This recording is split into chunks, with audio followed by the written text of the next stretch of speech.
Hello and welcome to VAX webinar, Purple Martins Conservation Community and 40 Pounds of Insects a Year. I'm Samantha Gasson, VAX Humane Farming Program Director, and I will be moderating this session. Thank you for joining us.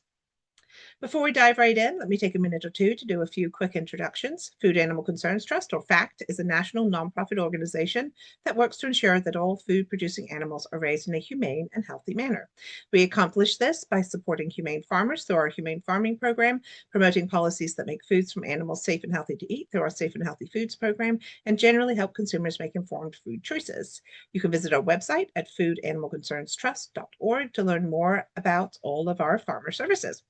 As always, I'd like to thank my wonderful colleague, Catherine, who's joining us and is going to help field questions at the end of the presentation, and will take over if my internet decides to be uncooperative, which is always a looming possibility. All right, at this time, I'm delighted to introduce Courtney Rousseau, Certified Environmental Educator. Courtney Rousseau is the president and co-founder of the North Carolina Purple Martin Society, which was established in 2010 and incorporated as a nonprofit in 2021. Since 2008, she has worked with multiple martin colony sites, helped to coordinate annual banding events in Raleigh, North Carolina, and mentored new martin landlords while collaborating with birding and wildlife groups across the state. Her conservation and educational work has been recognized with awards from the Wake Audubon Society and the South Wake Conservationists. We are very lucky to have the Purple Martin expert with us today. So without further ado, Courtney, I will go ahead and turn the floor over to you. Hello, everyone, and thank you for that warm welcome. I'm glad to be here today, and we will get started.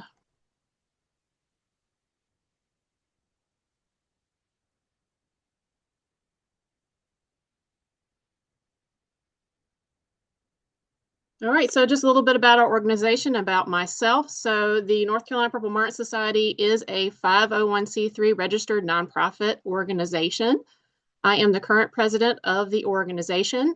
A little bit about our mission here, preserving the purple martin species through conservation projects, public education, scientific research, and our affiliation with the PMCA, which is the national organization, the Purple Martin Conservation Association. If you want to learn more about our organization, you can go to our website, which is ncpurplemartin.org. So what are we going to learn about today? We're going to learn a little bit of everything about martins. So I'm going to throw a lot of information at you in a short period of time. So if you have a question, just kind of hang on to it to the end. You might see that it gets answered during the course of the presentation. We're going to learn about the biology and the history of the purple martin, management techniques, how to start a colony, how to manage a colony, NCPMS martin projects that we're involved in across the state of North Carolina, and how you can get involved with purple martins as well. So what do purple martins look like? So on this slide, we have an adult male and an adult female purple martin. Here's what they sound like.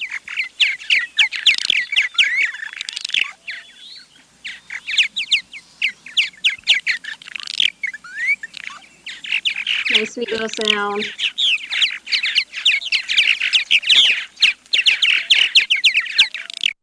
So they are colonial cavity nesting species, and today they use gourds and martin houses almost exclusively, and I'll go into that more in just a moment.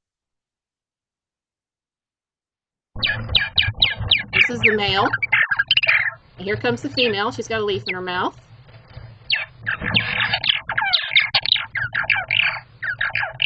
Here, her call is different than the male's.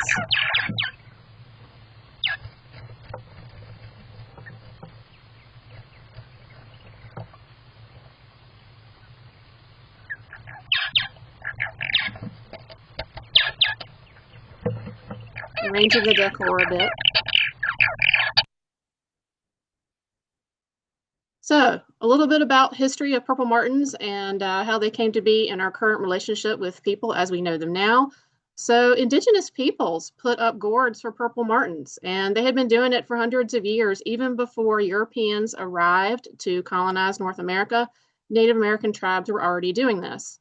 There were two tribes that were known to do this, that were recorded to do this. That was the Choctaw and the Chickasaw tribes, although there were probably several others that did this. And it was believed they did this for two main reasons. One of them was to chase crows away from their crops. and the other was to eat the insects that might eat their crops. So they exhibited what we call a tradition shift. So over a very long period of time, martins east of the Rocky Mountains gradually shifted to using human-provided housing, that is gourds and martin houses. And before that, it was believed they nested in woodpecker cavities and old cavities that were available naturally. Today, natural cavity use is rare.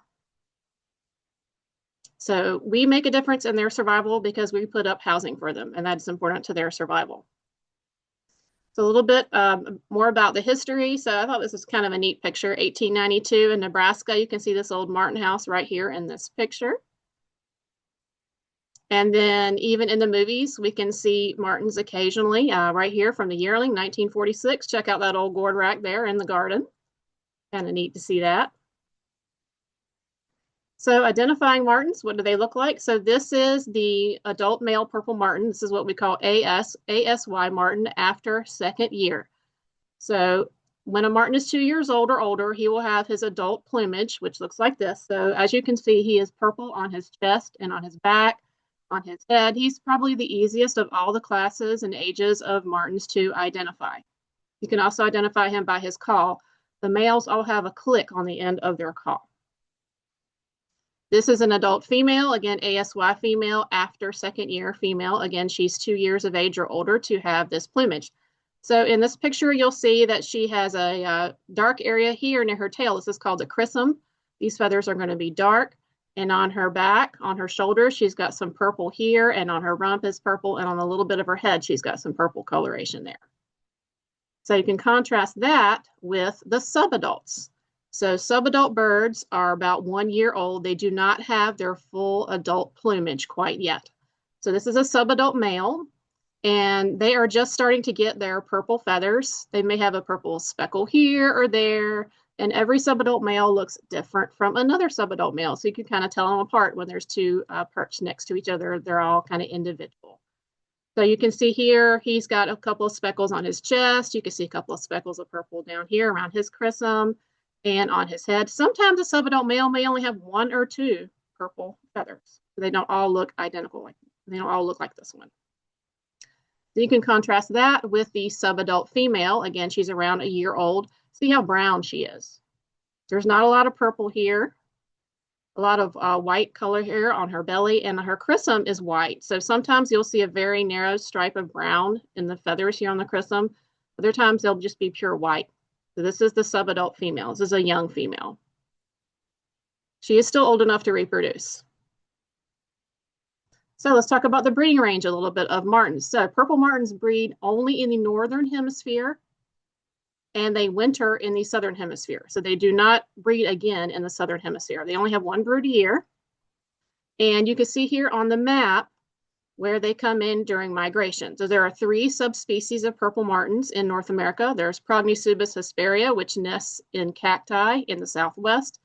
There's Prognosubis arboricola over here, which nests on the west coast.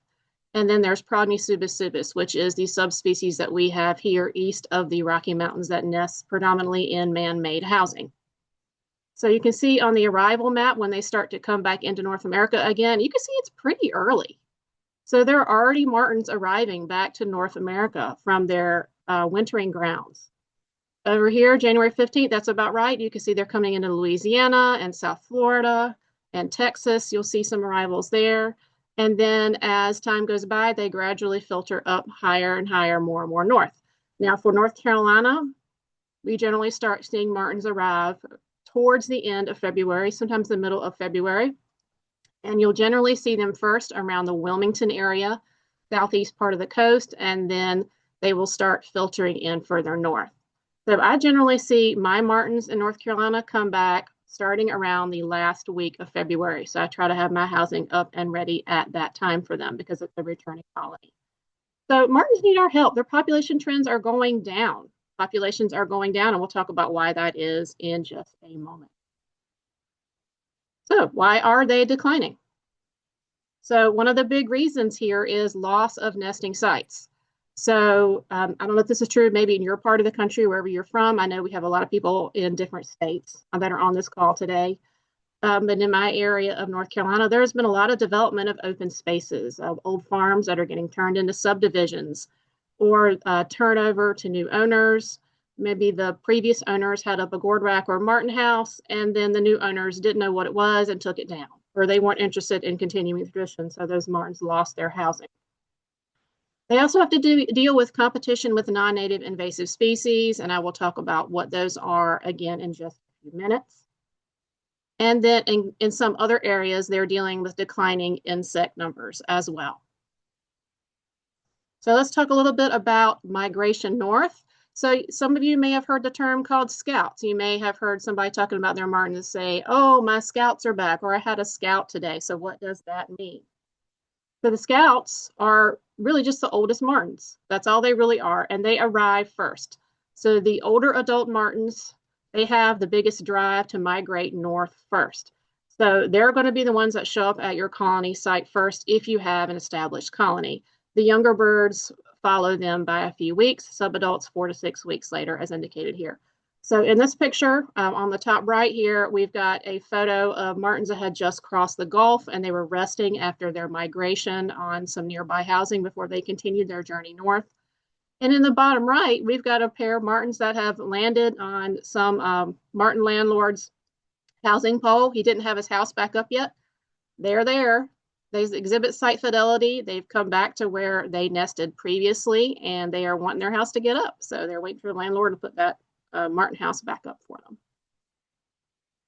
So a little bit of myth buster here. So scouts do not find your martin colony and then turn all the way around, fly back to Brazil to recruit more martins. So once your first arrival, your scout, your first martin of the season shows up, they stay in that general area and they wait for more martins to join them, and then they pick out which compartment or which gourd they want to nest in for the season.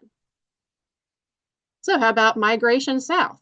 So they're only raising that one brood a year, and then they're getting ready to turn around and migrate south again.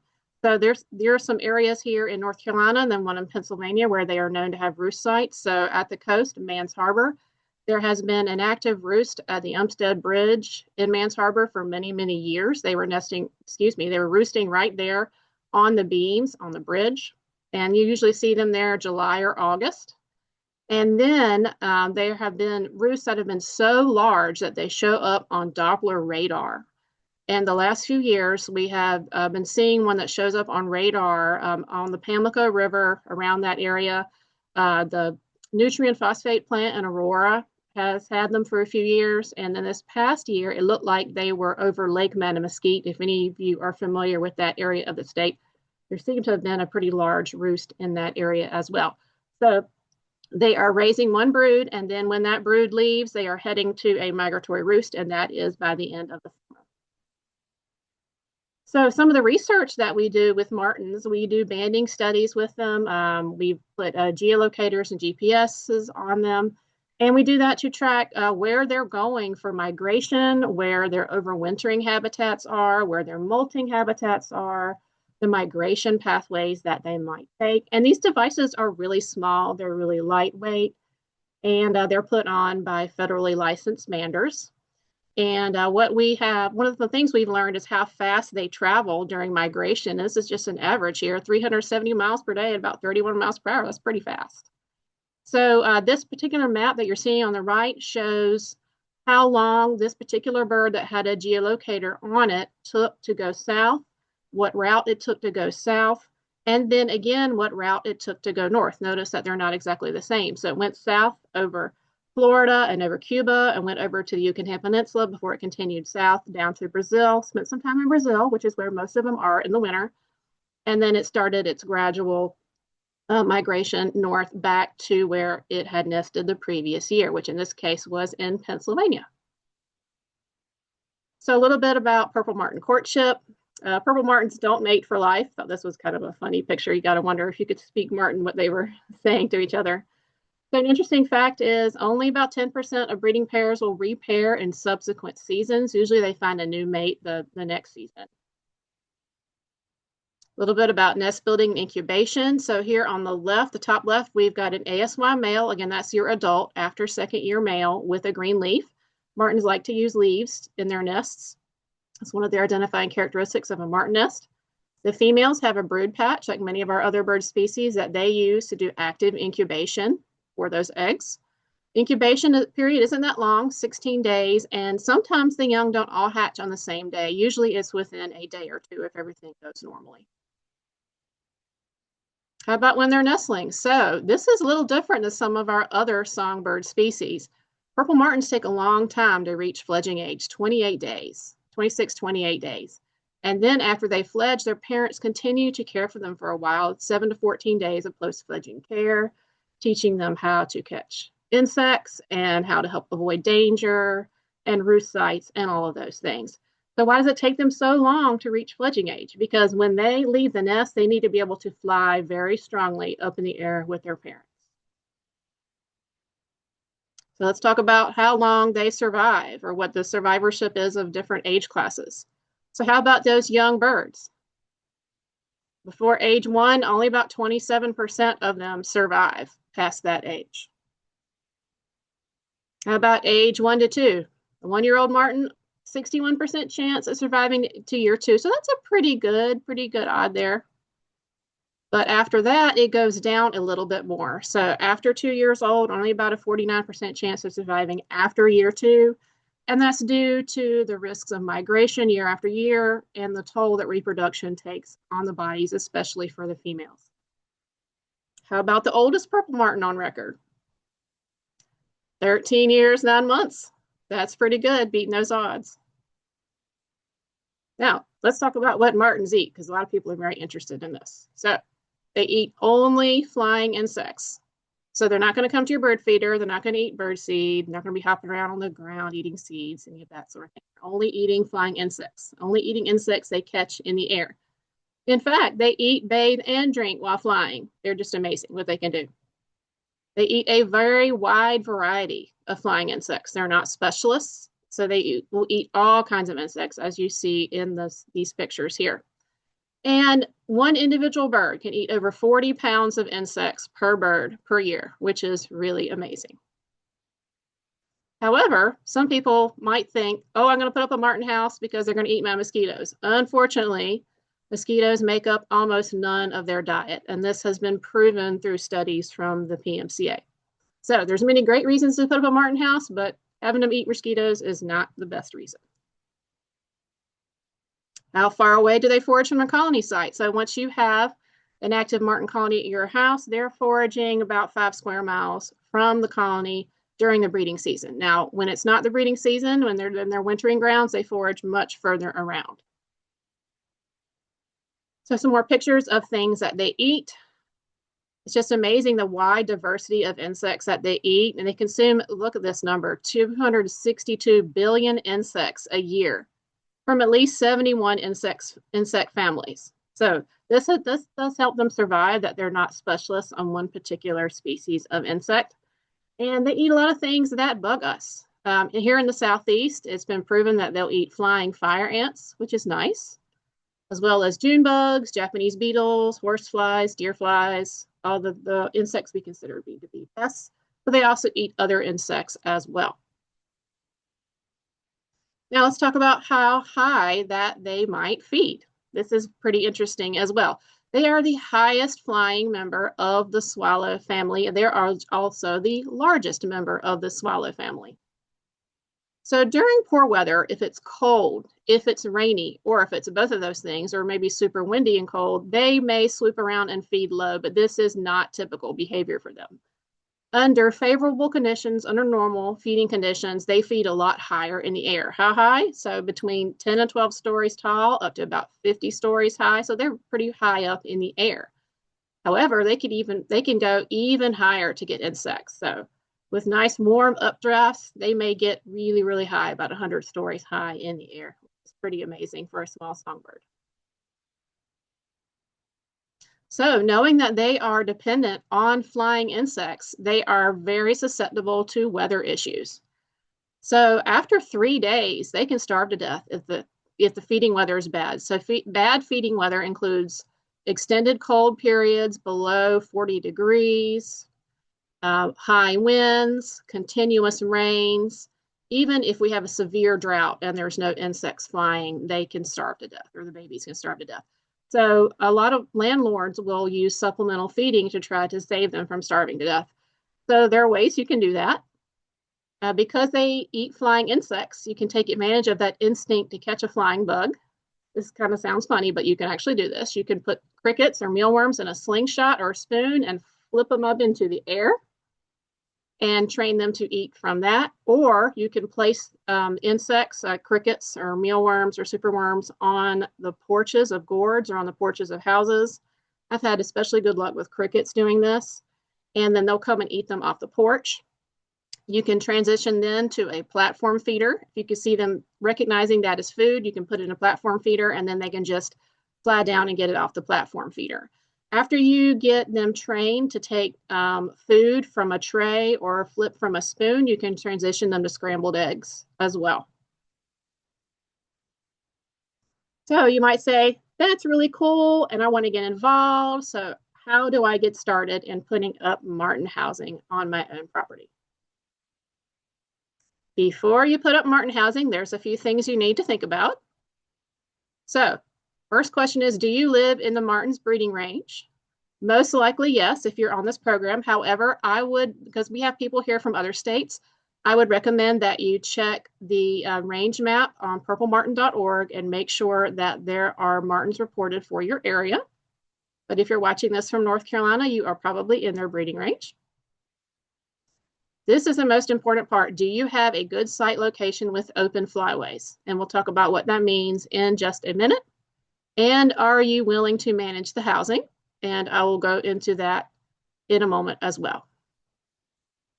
So regarding the open location, you need a wide open location away from trees. So this can be a field, it can be a pasture, it can be a waterfront, anything of that sort. So what you're aiming for, and I'm looking at the diagram here on the left, is at least 40 feet away from where you want to put the housing in any nearby trees or tall shrubs. That is a minimum. Further is better, but that is the bare minimum. And you want it to be at least 30 feet away from your house, but no further away than 120 feet, which is interesting because martens like to be near people. They know that means less predators for them, but they don't want to be too far away from people or too close to people. So that's your sweet spot right over there. So in this case over here in the left picture, the martens are going to utilize the most open flyaway that they have. So in this particular scenario, the martens are probably going to come and go from the housing using this direction here on the left because that's the most open area for them. What I would not recommend is if you have an area that we would call in a hole. So if you had a whole area where there were trees all the way around and you didn't have any open area that had more than 40 feet around it, it's probably not a good spot for marten housing. You want at least one good wide open flyway. The more, the better, the more likely you are to be able to establish housing. Now, controversially, on a waterfront situation, you could also put marten housing up on a boat dock, up on a pier. They love to be over water. They love to be near water. A lot of landlords on the coast have good luck putting their marten housing on a boat dock or on the edge of a waterfront. That's a nice wide open flyway. And in this scenario, that would be a better flyway than putting it up here because this would be too close to the trees. So you're always trying to consider the flyway. That's the most important thing to think about when you're putting up marten housing. Now, let's say you've got a good flyway and you want to put up marten housing. Some other things to think about. You don't want to do it the hard way. So monitoring your purple marten colony should be easy and enjoyable. So in this situation on the bottom left, this is very rustic and interesting looking, but this is completely inaccessible without a ladder. There's no way to raise and lower this housing here, and it can be dangerous getting up on a ladder and trying to fix gourds or monitor them or any other maintenance you may need to do. And then on this picture on the top right, we've got a situation where there's a tilt pole. So the problem with tilt poles is they are inaccessible during the active season. So if you have a scenario where you have a baby fall out of a nest and you need to put it back in a nest, you're not going to be able to tilt that pole because if you tilt that pole, all the babies from all the nests are going to fall out or be disturbed or whatever. So this is not something you can use during the active season. It's fine for clean outs at the end of the season, but it's not fine for the active season. So we don't recommend tilt poles either. On the bottom right, we've got a situation where someone has built their own marten house, but the compartments are not accessible. They don't have individual access to all the compartments. You need to be able to open the compartments for clean outs and nest checks and management and all of those things. So more scenarios of unmanageable housing that you want to avoid. So I thought this picture on the left was pretty funny here, red roof inn, sleep cheap. But I like to call this one the Leaning Tower of Martin. It's up here on the log, leaning over. And this is a stationary pole, it doesn't raise and lower. And over here you see that the compartments do not open. So this makes management and repairs and all that very difficult when it's put up like this. In the picture on the right, this fellow over here was in the Guinness Book of World Records for a while for the largest Martin house in North America. I don't know if he still is or not. And it's a beautiful work of art, and I know he really put a lot of time and energy into it, but it's the same issue there. It's on stationary poles, the compartments don't open, and I got to imagine that would be a real chore to clean it out, even though it was quite interesting to look at. So what is manageable housing? You want housing with the following traits. You want something that's going to raise and lower easily on a pole. So how high should your pole be? Between 12 and 18 feet high, 15, 16 foot is about average. And put it on a winch and cable or rope and pulley system because that is way easier to manage. It's way easier to clean out, all those things. We do not recommend telescoping poles. The sections get stuck together. They can fall down suddenly. They can pinch fingers. You can get injured. Birds can get injured. So we recommend not using telescoping poles. You want a housing that has easy access to compartments and gourds. If you're using a Martin house, you want larger cavities. That's 7 by 7 by 12 or 6 by 6 by 12. And why is that? Because Martins are 7.5 inches long. They're the largest member of the swallow family. They need nice big compartments. And if you have them crammed into a small compartment, it is much more likely that those babies are going to fall out or get pushed out. We don't want that to happen. We want starling resistant entrances, and I'll talk about what that means in just a moment. You want Martin housing that does not leak or have wet floors after it rains, because that can make the Martins sick, that can kill the babies, that can cause hypothermia, all those things. We don't want that to happen to them. So here's some examples of manageable housing. So here we have a house called a trio or nature house, you may have seen it called, and this one has been modified to have expanded compartments. So here you can see the opening compartment here. This one is 6 inches by 12 inches, nice and deep, plenty of room.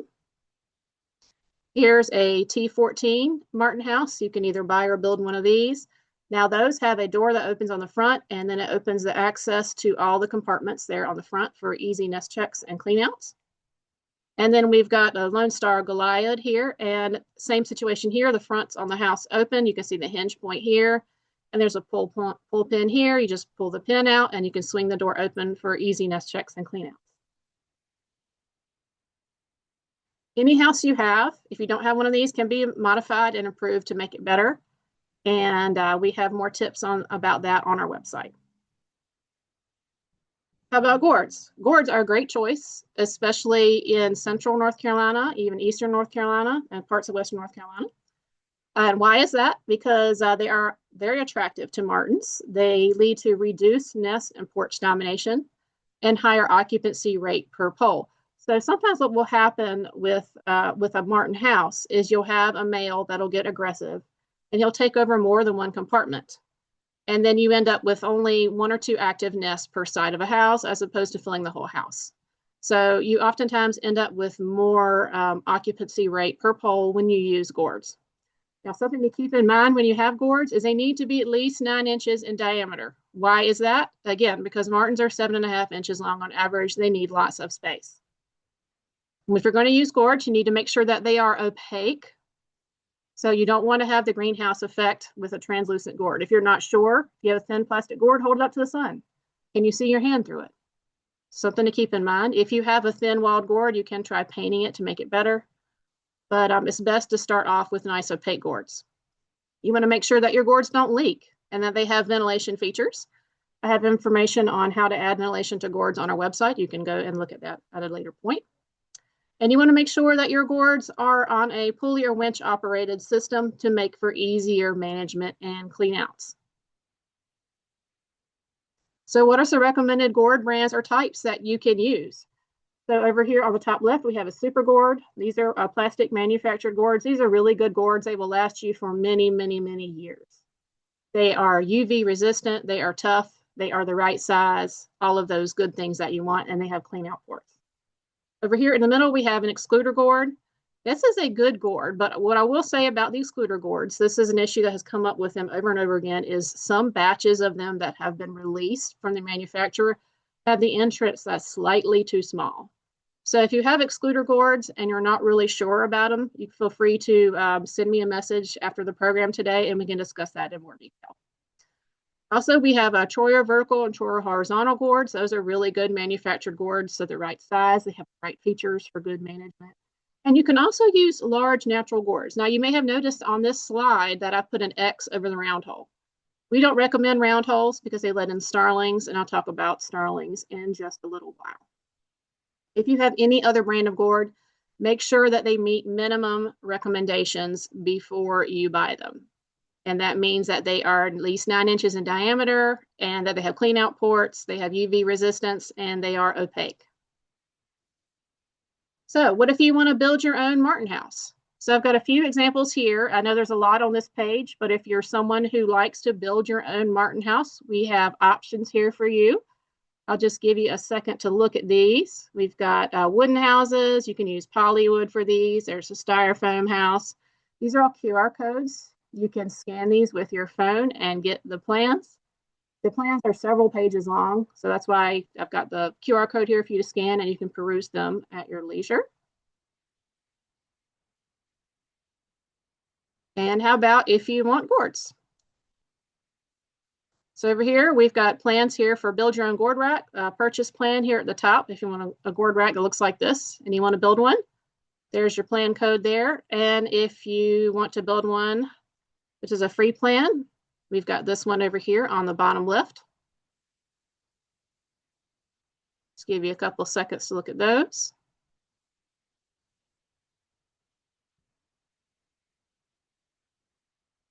All right, now moving on. Let's say we've got our Martin house, we got our gourd rack, and we want to attract Martins to our colony site. So how do we do that? So we can take advantage of the fact that Martins are very social. They like to be around other Martins, and we can use certain techniques to attract them. So you can get a recording called the Dawn Song. That's from the PMCA. You can order a CD from them, or you can play some Dawn Song recordings that are available on YouTube. And you can play those recordings very early in the morning. Play them on an outdoor speaker, nice and loud, and pointed at the sky, and Martins will hear that. They'll come investigate that. The best time to do that is a few weeks after Martins have started to arrive in your area. So end of March, beginning of April for North Carolina. Times in other states may vary on when you do that. So over here on the right, we've got some nest checking tools. So the PMCA has laminated actual size baby photos. That's what those pictures are. If you find a baby on the ground, you're not sure how old it is, you can hold it over those charts and it will tell you how old it is. And you can put it in a nest with other babies that are the same size if you don't know which nest it came from. Also, if you are looking at nests just during a regular nest check, you can establish how old those babies are as far as when they are due to fledge, which should be at least 26 days of age. They also have a Purple Martin prognosticator tool, which will help you determine when your babies are due to fledge. After you get a colony established, you can even try putting a nest cam in there. That can be super fun and educational after a site is established, and we have more information about that on our website. So let's talk a little bit more about nest checks. Why should you do a nest check? So the main reason to do nest checks is to check for problems and correct them. The PMCA recommends that landlords do nest checks every 5 to 7 days during the season until the babies fledge. What sort of problems might you find? Sometimes Martins will get into fights, or their wings will get entrapped and they may get stuck in a gourd, they may get stuck in an entrance. You can lower that gourd, pull out any Martins that happen to be stuck, or if you find a dead Martin in there, you can pull it out before the nest gets fouled. If you find a snake in a gourd, if your predator protection has not been adequate, you can get it out of there before it affects your entire colony. That's super important. If you find a wasp nest, you can go ahead and pull it out before it's small, before it gets big and becomes a problem. Encapsulated eggs, all kinds of reasons to do nest checks, and you can correct those problems as you find them. You can check your percent occupation. You can see how many of your gourds or how many of your house compartments are actually occupied with nesting Martins. It might not be as high as you think. If you've never done nest checks before, you may see, oh, I have 5 or 6 Martins. I probably have a full house. You might be surprised. You might have a male, for instance, who's taken over several cavities, and you may not have as many active nests as you thought. The And plus, the main reason is nest checks are fun and educational too. You can learn a lot about the biology of martins and their behavior, and it's fun to see them grow. Other management practices that you can do, including parasite control and supplying grit, calcium, and oyster shells. So sometimes martins get nest parasites, and what the PMCA recommends is nest replacement, and I'll just very quickly go through what that is. So if you have a parasite situation in a martin nest, you can pull the babies out, put them in a bucket, pull the old nest out, wipe down the interior with rubbing alcohol, and then put a handful of clean pine straw in that compartment, put the babies back in, and that gets rid of most of the parasites. There's other ways to deal with that. You can message me later if you want more information on that. You can supply oyster shell or eggshell for them on a raised platform. You can put extra nesting material in there. It's really fun to see martins come down and take bits of hay or bits of straw or pine straw or oak leaves off a platform that you're providing for them and to take them back into the nest. They love crushed eggshell. You can take empty eggshells, bake them in the oven to sterilize them at 220 degrees for 30 minutes or so, just to dry them out, crush them up, and then put them on a platform, and they love to eat those. That's another thing that you can do to help provide extra calcium for them. What we're trying to do is keep them off the ground because they're not safe on the ground. They're not very good at being on the ground. They're not very good at walking and hopping on the ground, and putting stuff on a platform helps keep them safe from ground. Speaking of predators, it is super important to use a pole guard or a predator guard. You need to protect them with a pole guard. Every birdhouse, regardless of what bird you are hosting on your property, needs a predator guard. Why is that? Because snakes, raccoons, and squirrels can easily climb any unprotected pole. It doesn't matter if it's metal, it doesn't matter if it's wood, whatever it is, they can climb it if there's no predator guard on it. You would be amazed. I have seen black rat snakes climb vinyl siding of a house to go after a bird nest. They are amazing climbers. So what can you do? You can either make your own baffle if you're handy, or you can buy a baffle. Baffle is interchangeable for the word predator guard. And if you make one and make it out of stovepipe, it needs to be at least 24 inches long and at least 8 inches in diameter. Bigger is better. If you can make it bigger, better. So we have plans for how to make your own stovepipe baffle available on our website, ncpurplemartin.org. You can download those, or you can buy a commercial baffle as well. You want to mount it so that the top of the baffle is at least 4 feet from the ground. And if your baffle is removable, that makes for easier management, so you can get it out of the way and lower your housing on a winch cable or rope and pulley system to do your nest. It's easier if the baffle is able to be removed, so you don't have to get out a ladder. So again, what does that look like with predator guard? So you'll see in this left picture here, you want the top of the guard to be at least 4 feet off the ground. Why is that? That helps it get out of the jumping range of a raccoon. So you want to make sure that there is nothing under the predator guard that a snake could use as a ladder. So you want to make sure your guard is high enough, that's at least 4 feet, and that winches and pulleys cannot be used as ladders under the guard. So in this picture on the right, you will see that this landlord has the predator guard around her rope and pulley system here. So the snake can't use this as a ladder to bypass it. So you'll see on this pole here, there is no winch here. There's no other pole hardware here that a snake could bunch up on and then use to get around the predator guard. Make sure there's nothing under there. So let's talk a little bit about non-native nest site competitors. So a little bit of birding here by ear. I will play those in a second here. So for identification purposes, you want to make sure you know how to identify these two species, English house sparrows and European starlings. They are both labeled as invasive non-native pests in North America. So the thing to remember about these guys is they are dangerous to martin colonies. They will destroy eggs, they will kill nestlings, and sometimes they will also kill adult martins. This picture here on the top left is a purple martin egg that was pecked open by a house sparrow. This is the male house sparrow here. This is a female house sparrow here on the right. And on the on the bottom right here, we have a European starling. So if you hear these sounds at your martin colony, that's a male house sparrow. And they usually start calling like that when they're trying to call in a mate. And that's a starling.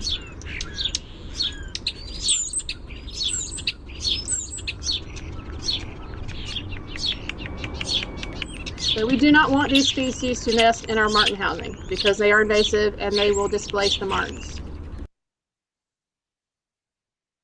So how can you keep some of these birds out? So for starlings, you can use starling resistant entrances.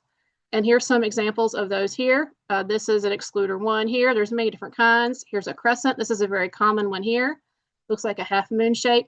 The dimensions of the crescent are super important. You'll see that it measures 1 3/16 inches across the middle here, and it's built on a 3-inch circle. You can cut these in your own gourds or in a house panel if you want to, or you can buy your own plates that have these already built into them. So here's some more starling resistant entrance holes that you'll see that are on the market. The most common ones that are out right now are the Conley 2. You'll see the Excluder 2 and the WDC, as well as the Crescent. These others aren't as common anymore.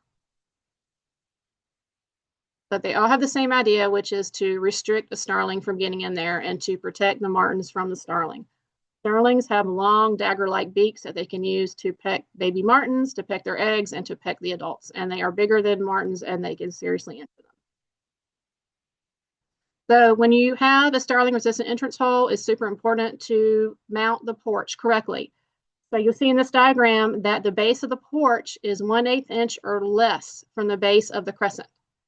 So martins have nice short legs. They can very easily duck down and run into that SREH, that crescent hole. If you put that porch really low, like 1 inch or lower under that crescent, a starling can use the leverage with their long legs to push themselves in sideways. So this is another super important feature here to make sure that your entrances remain starling resistant, is proper placement of the porch.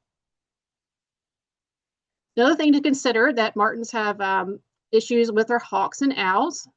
Both barred owls and great horned owls can predate martin colonies. There are ways that you can protect from owls and hawks.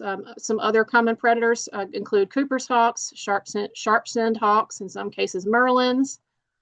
And what you can do to protect them is you can put out decoys. This is a little picture of a martin decoy here on the bottom right. You can put them out around your colony and hope that the predator will go after the slow martin, which in this case is the decoy. You can rotate the position of those decoys every day so the predators don't get used to them. So some people have luck doing that. You can put cages around martin houses to help prevent owls from grabbing onto porches and shaking them. And then these are what they call owl prongs on the bottom left here. You can put those on gourd racks to help prevent a hawk from grabbing a martin off of a porch. They help prevent them from being able to reach the porch. So let's say you have a martin colony up and you see some birds on it, but you're not sure what they are. So let's talk about what some other birds are that might land on martin housing and might try to use it. So here's some imposter birds, as we like to call them. The barn swallow here, kind of funny, nesting on an old shoe up here. We get emails quite frequently every year of people wanting to know why they have martins nesting on their porch. Most likely what you're dealing with there is a barn swallow. It is a close relative of the purple martin, but that's a different species entirely.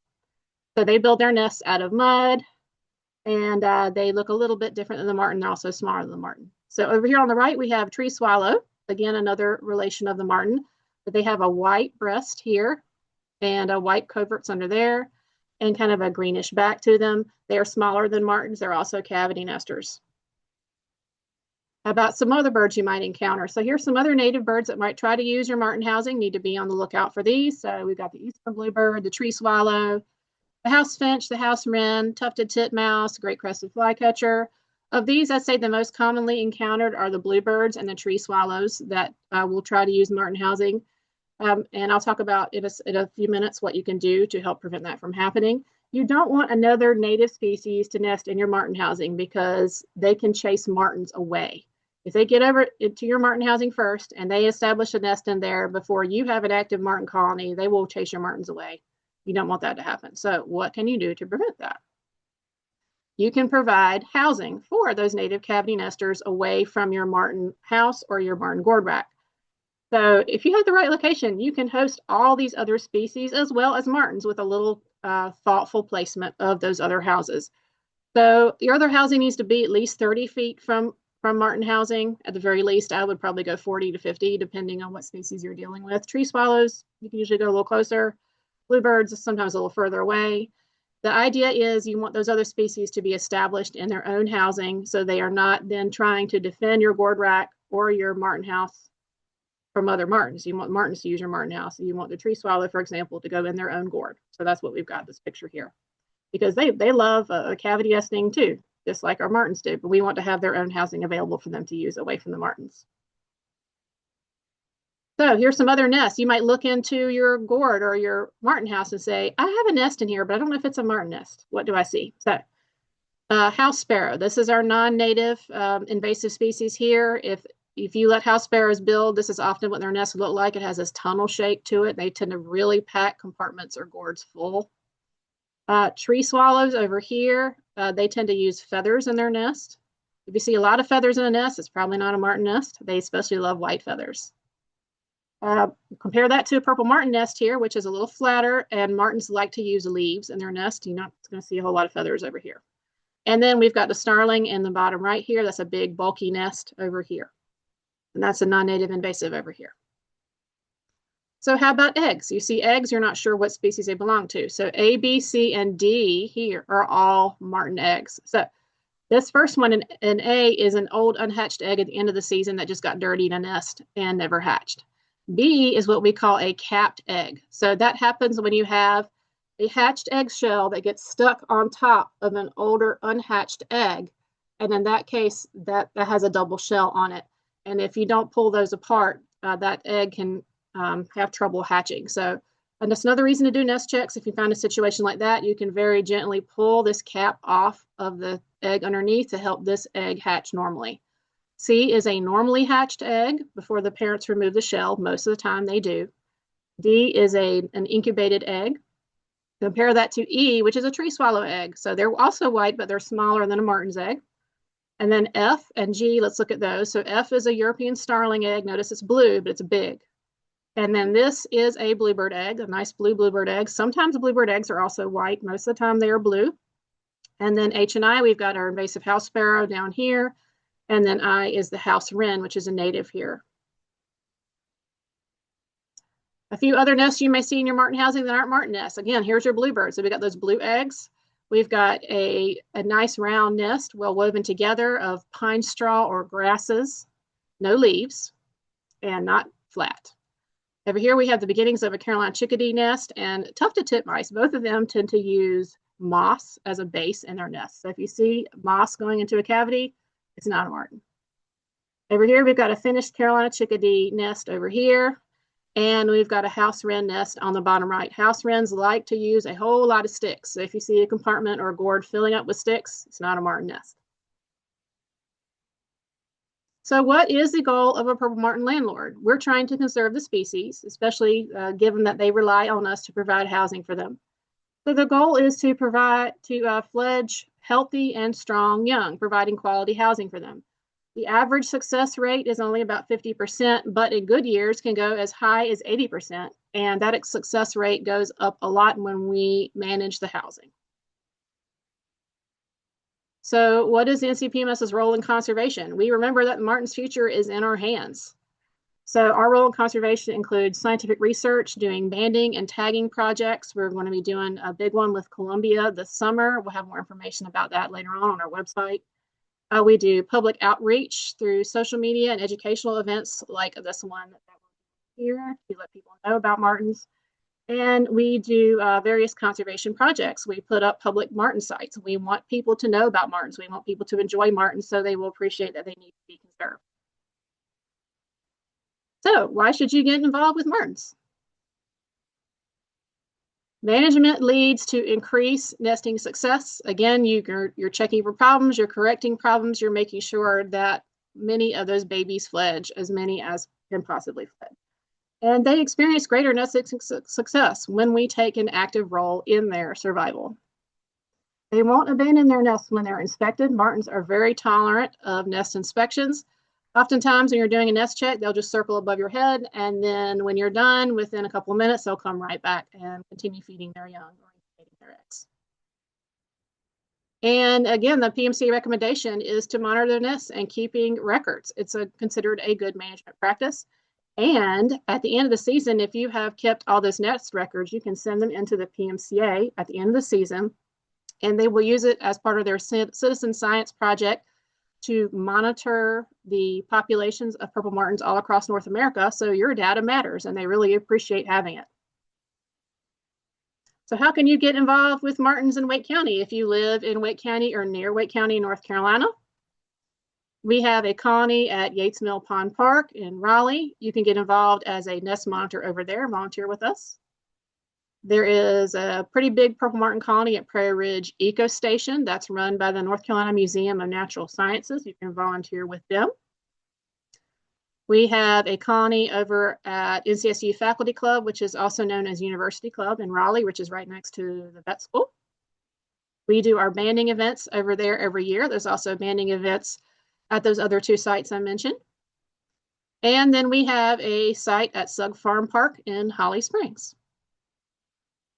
You can check with your local conservation group, your local Audubon chapter or Wildlife Federation chapter to see if they might have more opportunities for you to get involved.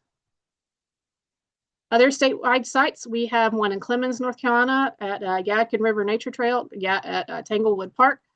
That site has done so well. It filled up its first year, and we're putting up another pole there for next year.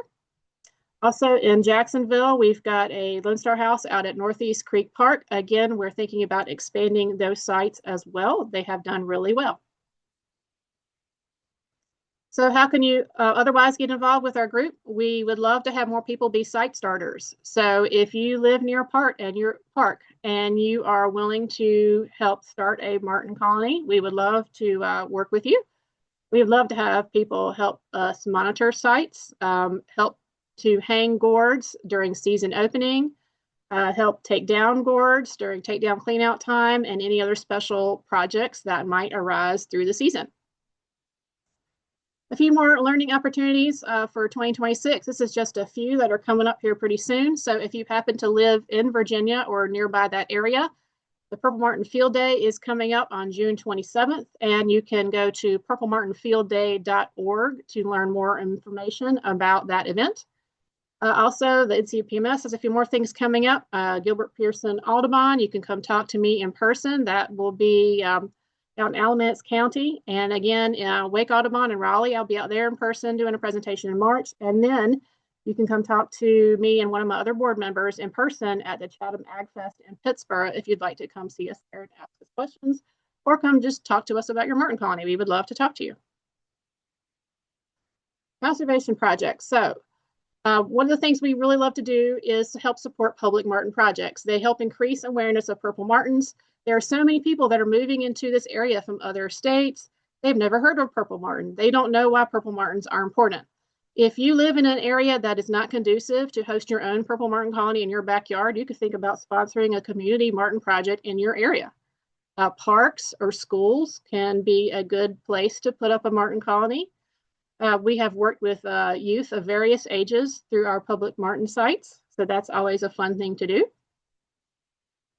And let's remember that they need our help to thrive. They rely on us to put up housing for them and to monitor their housing for them every year. So we ask that you consider putting up martin housing or volunteering with our group today if you're able to do so. And that is the end of my presentation. Thank you very much. Thank you, Courtney. That was great. We ran a little bit over time. Would you mind if we stayed on? We've got quite a few questions. If we stayed on a little bit longer. All right, I am going to run my poll of this meeting. And I don't know why I said that. This end of webinar poll really does help us with funding so that we can make sure that our webinar series stay free for everybody. So if you wouldn't mind taking the time to fill that out, I'd appreciate that very much. All right, Catherine, do you want to get us started off with our first question?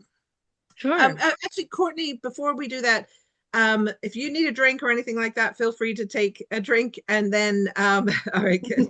And also, if you wouldn't mind, either you can share with me or put it in the chat, your contact. You kept talking about the North Carolina Purple Martin Association. If you could put those your email address and then the website in the chat, that's probably the easiest way for everybody to get it. And I will also copy and paste it to put in our follow-up email.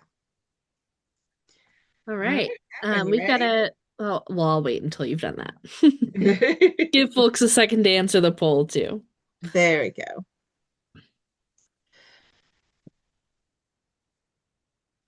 And I'm going to go ahead. No, I won't. I'll wait. All right, Catherine, you want to go ahead? All right. A couple of people have asked, will the purple martins go after honeybees and native pollinators? That is a great question.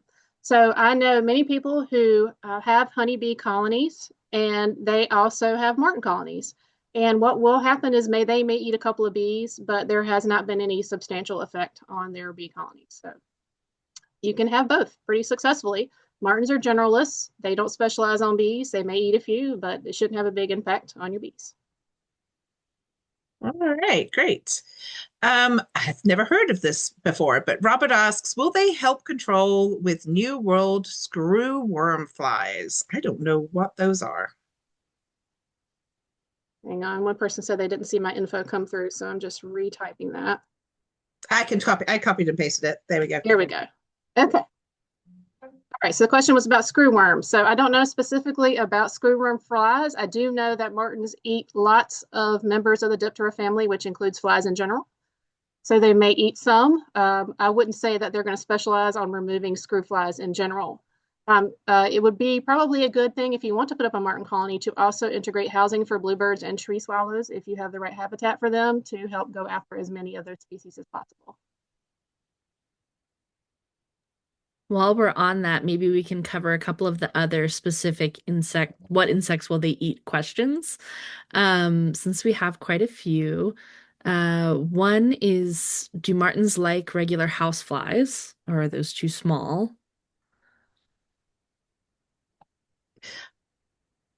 Okay, so will they eat houseflies? They may eat some. They're not really big. They probably eat a few. It's really hard to see when they're eating the small things unless they have a big mouth of them. So what I try to do with my cameras is I try to document what I see them bringing into the nest. But usually when they have small things like ants, they'll get a big bolus of them in their beak and kind of mash them up, and it can be hard to identify them. I'm sure they eat a few, but they don't specialize on houseflies. So we've got a purple martin house on our farm, and we have found that they eat a lot of horseflies and deer flies because we can tell a difference once they've gone. We get them back, but those nasty little not little, they're big biting flies. They really like them. Okay. Somebody else was asking about cabbage moths, and then there was a question about specific to Connecticut, which I'm not sure if you could speak to specifically, but maybe you have resources where people could look up specific to their state what kind of pests they might eat. Yeah, the PMCA has only put out very general information about what martins are eating. There have been a lot of studies that have been started the last couple of years on specifically what martins are eating. Last year, the PMCA worked with a university up in the Northeast to collect fecal samples from babies to see what they are feeding those babies and to do DNA analysis on the insects in those feces so we can get very specific information from the states. So that information is forthcoming, and I think that will be very exciting. That's really cool. Yeah. So Abigail asks, would it be a good idea to set up housing for them if we have working barn cats? We've had to save other fledglings more than once from cats.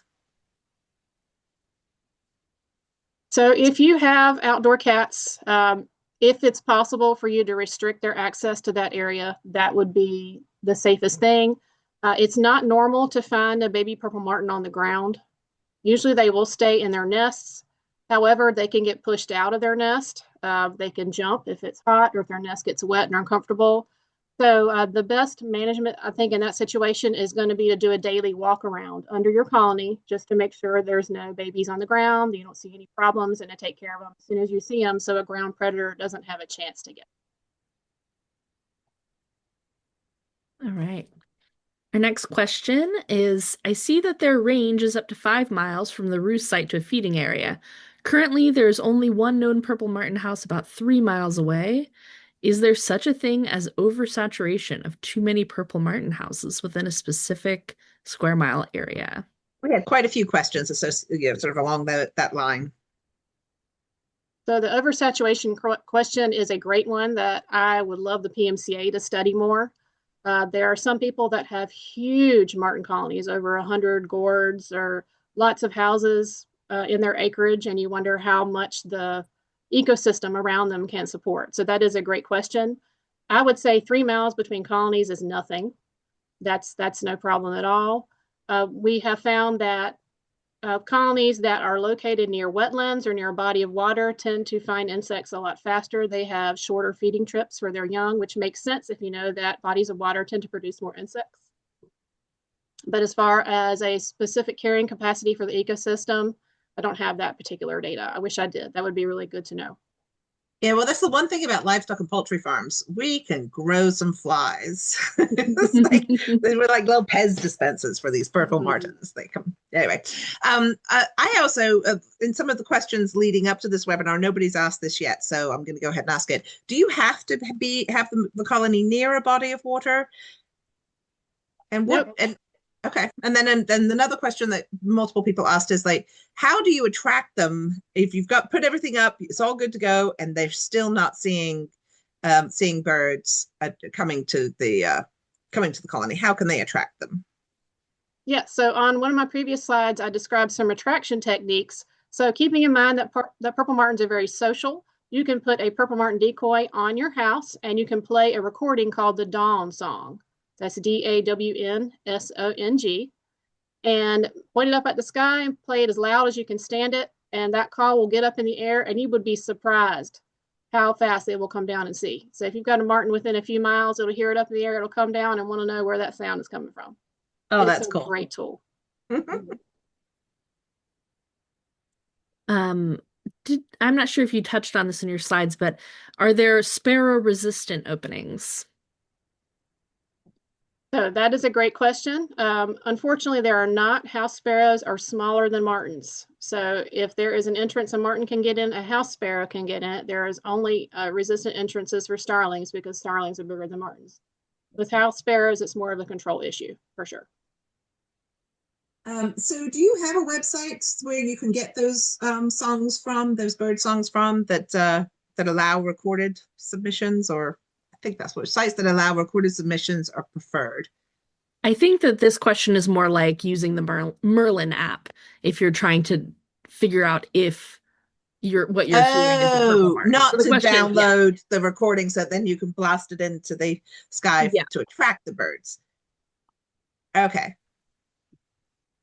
So the question is, do you know of any bird call / song identification website, sites that allow recorded submissions preferred? I personally love the Merlin app, but I love the Merlin app. Everybody in my house has the Merlin app on their phones, and we use it all the time.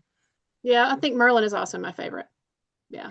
But is there anywhere where you can get I mean, I guess you could get it from the Merlin app because you can get recordings of bird recordings from the app. Can't you? Yes, you can. So if you're trying to attract martins and want to play a recording to attract them, that there are only 2 options. And one of those is to buy the CD from the PMCA, which is purplemartin.org. They have a shop there. Or to go on YouTube, and they have them uploaded to YouTube. You can stream them off YouTube.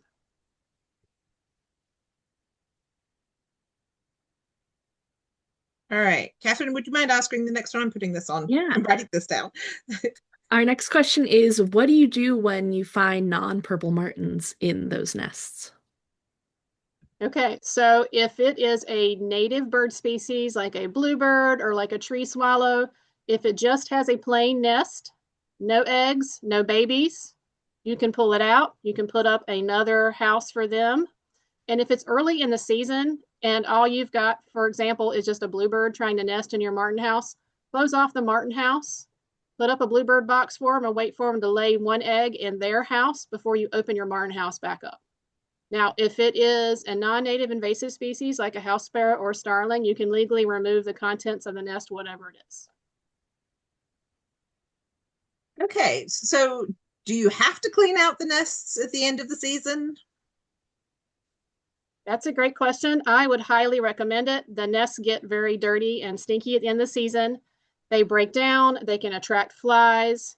And they can build up huge parasite numbers at the end of the season if you don't clean them out. And if you're leaving them in subsequent seasons and not cleaning them out, they're going to overwinter parasites and cause more of a problem in the seasons after that. So I highly recommend cleaning them out. Our next question is, when should you put up your purple martin houses? Okay, that's a great question. It depends on where you are in North America.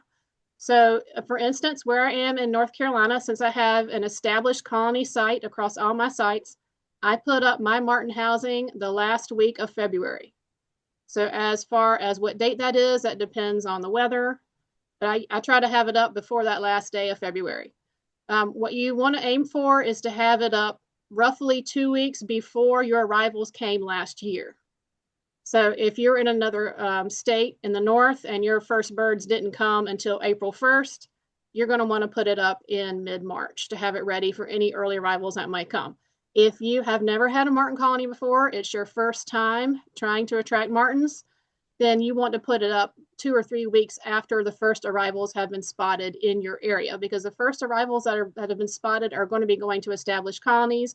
You're trying to attract those younger birds to your new site, so you're going to put it up a little later than somebody who has already had martins in previous years would put theirs up. The Purple Martin Conservation Association, PMCA, has what they call a Scout Arrival Map.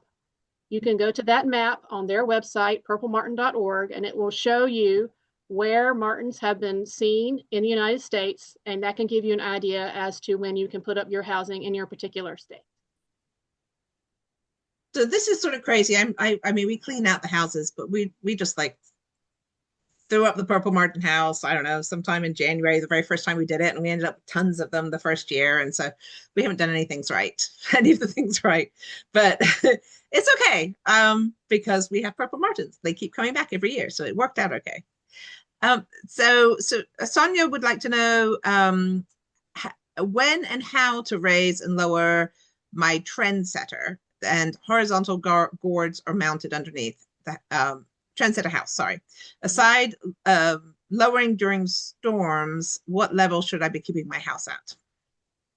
So if you're in a wide open area that tends to be very windy, I would not raise your house all the way up. That helps with wind resistance. I have 2 sites that I run that are like that. I only raise mine up about 3/4 of the way up the pole, and I leave them like that all season. If you're going to have a big storm, a lot of wind coming through, you can lower it to about halfway to 1/3 up the pole. The martins will not care. And just leave it like that until the storm has passed, then raise it back up to where it was previously. Was there another question with that one? Oh, I already did. Okay. Sorry, I moved it over to the other section. Nope, that was it. That was it, I think. Yeah, that was it. Okay. You answered both questions together, so that was great. Okay, I think at this point we probably need to end because we're at 2:10. Hold on, let me share my screen.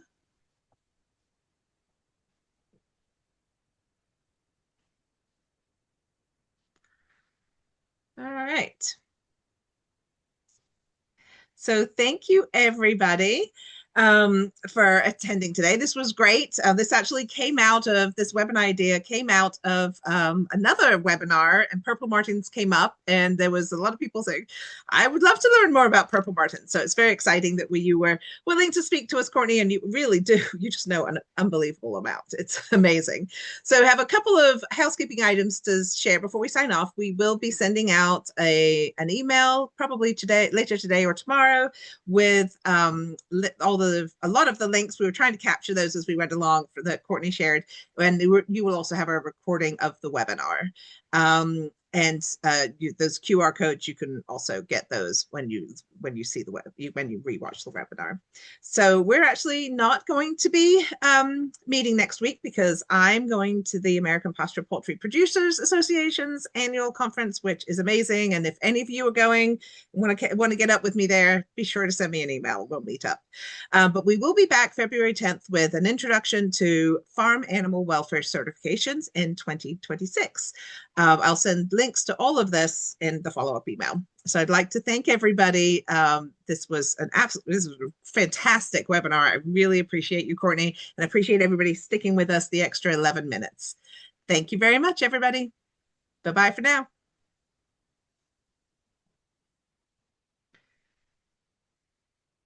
Oops, crap.